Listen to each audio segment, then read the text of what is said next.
আগের ভিডিওতে তোমাদের আমি দেখিয়েছি ভাইয়ের স্কুল থেকে বানাতে দেওয়া 5 রকমের ফলের যে ছোট্ট থালাটা আমি কিভাবে বানিয়েছিলাম। আর এই ভিডিওতে আমি তোমাদের দেখাবো যে মাটির যে ফল বা থালাটা বানিয়েছি সেটা আমি কিভাবে রং করলাম। তো আমি এখানে ফার্স্টে মাটির থালা আর মাটির ফলগুলোকে ভালো করে সাদা রঙের কোট করে নিয়েছি। তারপর আমার কাছে খয়েরি কালার না থাকায় আমি রেড কালারের মধ্যে হালকা ব্লু কালার মিশিয়ে এরকম খয়েরি কালার দিয়ে আমি থালাটাকে রং করি এবং থালার উপরে আমি এরকম ছোট ছোট আলপনা এঁকে দিয়েছিলাম। তারপর আমি আমটাকে রেড কালার দিয়ে ফার্স্টে উপর দিক থেকে রং করে নেওয়ার পর মিডিলে আমি অরেঞ্জ কালার অ্যাড করেছিলাম এবং নিচের দিকে আমি ইয়েলো কালার দিয়ে এখানে রংটা কমপ্লিট করি। আচ্ছা, তোমরা কমেন্টে বলো তো এই আমটাকে কি আমের মতো মনে হচ্ছে। তারপর আমি এখানে স্ট্রবেরিটাকে সিম্পলি রেড কালার দিয়ে রং করেছি।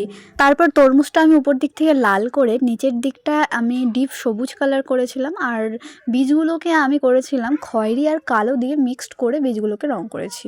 তারপর কলাটাকে ইয়েলোর মধ্যে হালকা সবুজ কালার মিক্সড করে আমি এখানে কলাটাকে রং করে নিয়েছিলাম। আর এটা ছিল সব ফলের ফাইনাল লুক। কেমন হয়েছে অবশ্যই জানি। এই ফলগুলো রং করার সময় আমার ছোটবেলার কথা মনে পড়ে যাচ্ছিল, যখন কিনা ছোটবেলায় খেলার জন্য আমরা এরকম ফলগুলো বাজার থেকে কিনে আনতাম আর এখন সেটা কিনা নিজের হাতে তৈরি করছিলাম।